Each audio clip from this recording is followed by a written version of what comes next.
We are going to track how some characters in a one-act play move up and down levels of abstraction as they try to interpret what they see at a crime scene.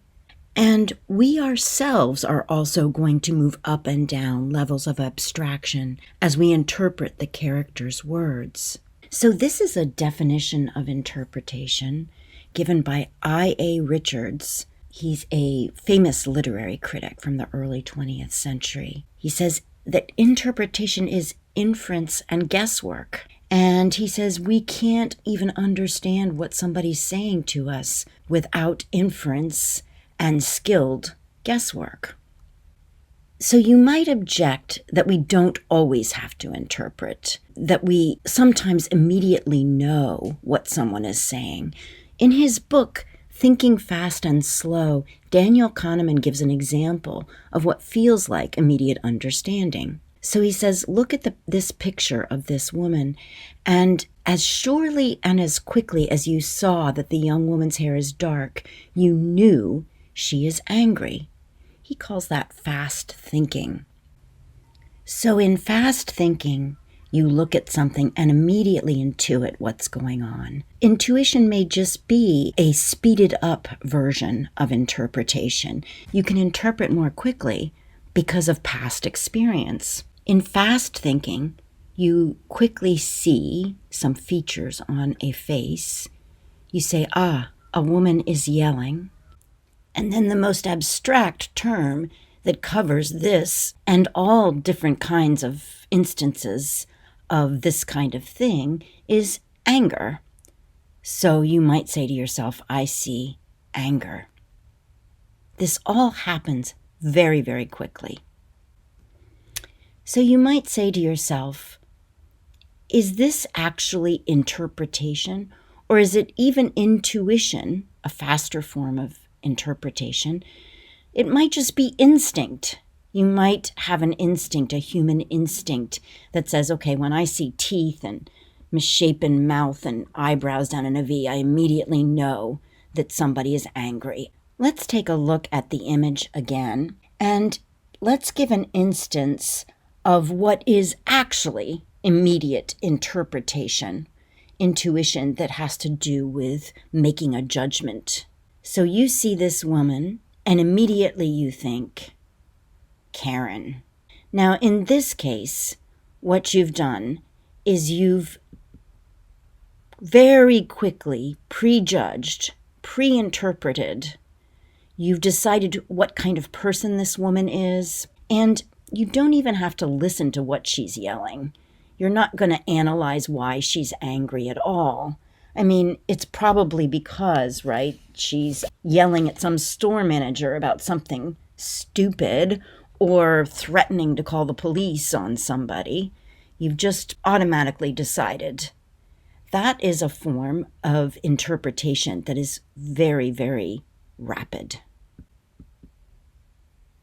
Slow interpretation, slowing that movement down, would involve actually listening to what the woman is saying and actually asking yourself, why is she angry? Is she justified? You won't do that if you call her a Karen. I'm going to discuss Susan Glaspell's play Trifles. You can find it at this URL. She expanded it a year later into a short story, which she called A Jury of Her Peers. In examining what characters do and say in this play, I'm going to show you people performing fast thinking, prejudging, and slow thinking, interpreting, in order to show you the difference between how people move up and down levels of abstraction in both cases. Tracking how they're thinking, fleshing it out into a diagram of specific details and abstract ideas may help us understand the story. You may pause the video to read the one-act play now if you wish. So the play Trifles is about the murder of Mr. Wright. Mr. Wright was found choked to death with a rope in his bed. He'd been choked while he was sleeping. Mrs. Wright, who was sleeping next to him, says she doesn't know who did it. And we are at the house of Mr. and Mrs. Wright. Neither of them are there, of course, because Mr. Wright is dead and Mrs. Wright is in jail. Mr. Peters, the sheriff, is investigating. He's brought his wife, Mrs. Peters. Mr. Hale, he's the neighbor who discovered it all, and he's brought his wife, Mrs. Hale. And then there's the county attorney, Mr. Henderson. And what they're trying to do is they're trying to find a motive for why Mrs. Wright might have killed Mr. Wright. She says she doesn't know who did it, and so in order to convict her at a trial, they will need to prove some motive. So you can see the women come just to gather some things together for Mrs. Wright in jail. Mrs. Peters didn't want to go by herself, so Mrs. Hale went with her. And you can see differences between the way the men and women are thinking almost immediately. Mrs. Hale is looking at quilting that Mrs. Wright was doing, and the men make fun of her looking at those things and thinking about the quilting project. Trifles is the name of the play, so remember that in thinking about these little things. Now, the men's thinking here is fast. The women are thinking about a quilt. A quilt is women's work, and women's work is insignificant. So they're just laughing about it and not paying any attention. But Mrs. Hale notices all of a sudden that the sewing gets really wild at a certain point. Why, it looks as if she didn't know what she was about, Mrs. Hale says to Mrs. Peters. They look at each other and look through the door where the men have left. They found something. They found something that shows Mrs. Wright's emotional state. So they're thinking slowly. They're thinking about wild sewing and thinking that it probably indicates emotional turmoil of some sort, that it may be a piece of evidence. Immediately, though, Mrs. Hale starts to rip out the wild stitches. Mrs. Peters says to her, "Oh, what are you doing, Mrs. Hale?" And you can tell that they know that this is evidence, because Mrs. Peters says to Mrs. Hale, "I don't think we ought to touch things." She thinks it's probably evidence of Mrs. Wright's emotional state. So Mrs. Peters finds a bird cage in the cupboard, and she can't figure out why it's empty. She says maybe the cat got the bird, and Mrs. Hale says, well, Mrs. Wright hated cats and didn't have one. So the women start to gather things together to bring to Mrs. Wright in jail, and they decide to take her quilt and her sewing materials. They find a beautiful box, which they think must contain her sewing scissors, until they open it and find inside a dead canary. Mrs. Peters exclaims, "Somebody wrung its neck." Their eyes meet, a look of growing comprehension and horror. So growing comprehension, that's slow thinking. And somebody, of course, is a very abstract word. It could be anybody. All the people in the world can fall under that category or in that bucket of somebody. So what they are thinking about and what they start to comprehend with horror is who is somebody. It's not the cat. She didn't have a cat. The door of the bird cage has been violently pulled open so that a hinge is broken. Mr. Wright, they know, prevented his wife from singing anymore, and he probably didn't like the bird singing either. He's a very cheerless, miserly, and unsociable man. The bird was choked to death. Its neck was broken. Mr. Wright was murdered by being choked. So now they start to think that the somebody who murdered the canary is Mr. Wright. So they hide the box containing the canary from the men under the quilt pieces. And when asked about the empty cage, Mrs. Hale says, "We think the cat got it," which neither of them believe. And the attorney just kind of absent-mindedly says, "Is there a cat?" And Mrs. Peters jumps in and says, "Well, they're superstitious. They leave whenever something terrible has happened." So these women are together hiding evidence. Why are they doing that? We see them in the act of slow thinking for most of the play.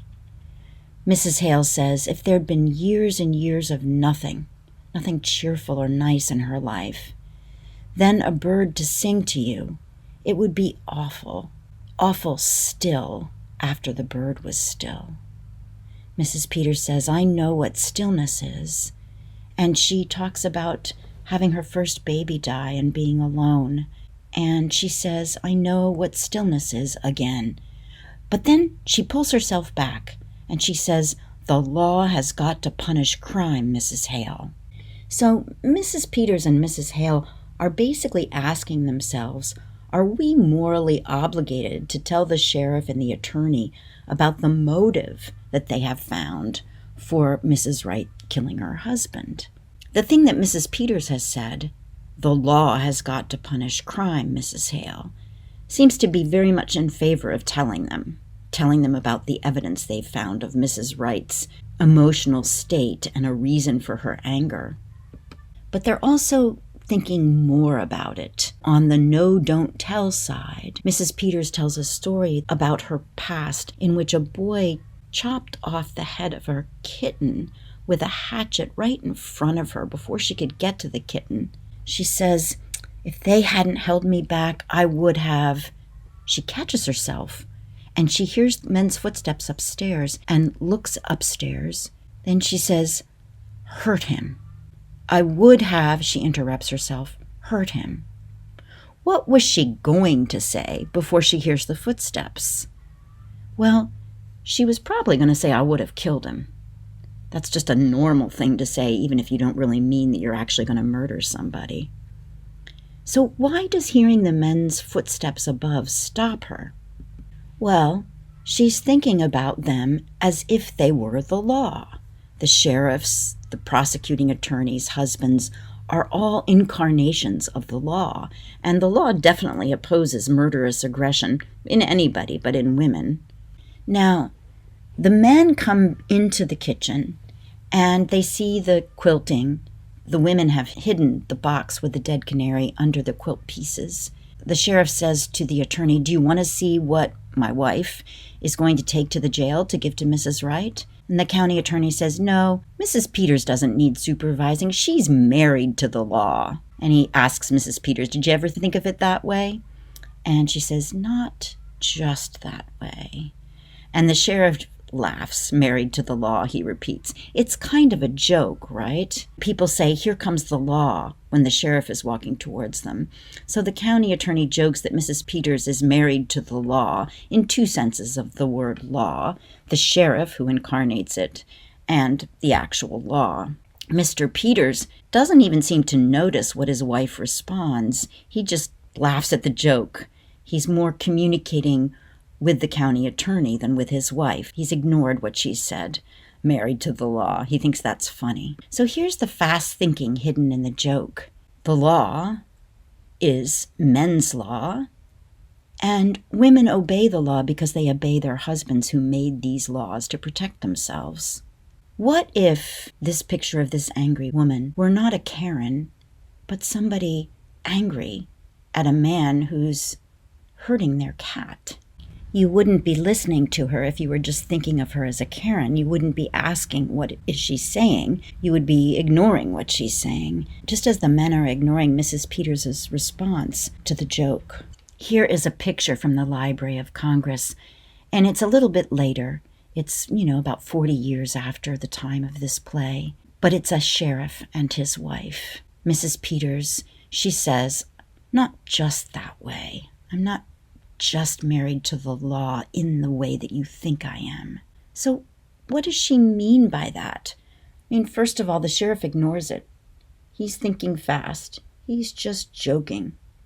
Then he walks away. George, I want you to come in here a minute. And off they go. But we can ask, in exactly what way does she think about the law specifically? Well, after the men leave, Mrs. Peters throws back the quilt pieces and tries to put the box with the dead canary in it in the bag she's wearing.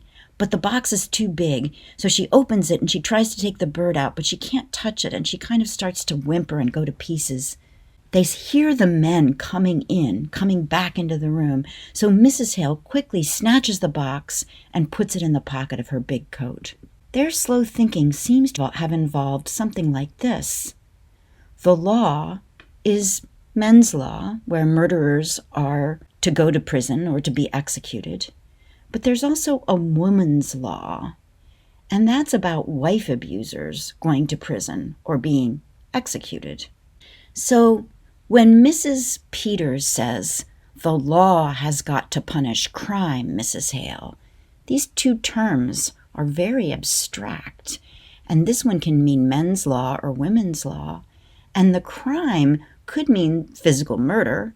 Mrs. Wright is guilty of physically choking Mr. Wright to death, but it could also mean emotional murder. Mr. Wright killing Mrs. Wright's pet canary was a form of emotional murder, and Mr. Wright is guilty of that. So which of these do the women choose? Do they choose men's law, physical murder, women's law, emotional murder? They've hidden the evidence. They've hidden the evidence of the stitches that are kind of wild and the dead bird with its neck wrung. So they have decided that Mr. Wright was guilty of breaking women's law. He committed a crime. He abused his wife emotionally. Now, we don't want to say that they actually exonerated Mrs. Wright for choking Mr. Wright to death the way he choked the bird, but they do hide the evidence that would absolutely ensure that she's punished in court, sent to jail, or worse, executed by the men's law. So they have decided for them the real crime is the abuse of breaking the bird's neck. And notice it as you read the play or reread it, all the discussions of knots. And of course, the play ends by talking about knots. Knots have become a symbol in this play. What do you think they symbolize after looking for each instance of it, which you can just do through the play online by searching for the word knot? So interpreting this play has involved looking at instances of slow thinking, the women thinking about how a piece of a quilt is sewn and deriving evidence from that specific item. We've seen men's fast thinking, and their fast thinking involves judgment, right? Because they see the women looking at the quilt, they immediately say, "Oh, that's women's work," to themselves, and they also equate women's work with insignificance, so they pay no attention to the quilt. We've seen that fast thinking often involves prejudging or pre-interpreting what you see. And so you don't listen when you see a woman angry if you've judged her as a Karen. We've also seen, I hope, that interpretation involves asking questions, as does listening. It's been very difficult to understand what the women are thinking, how they can believe that the law has got to punish crime and still hide the evidence. But by diagramming these terms, these very abstract terms, the law and crime, and seeing that the law can include many different kinds of things, and then kind of trying to break down what kinds of things those women may be thinking about when they say the law, as well as what they may be thinking about when they say crime. And then looking at specific instances of those things, we were able to understand the story, to interpret it a little better. So interpretation involves slowing thinking down and asking questions about what something means at each level of abstraction.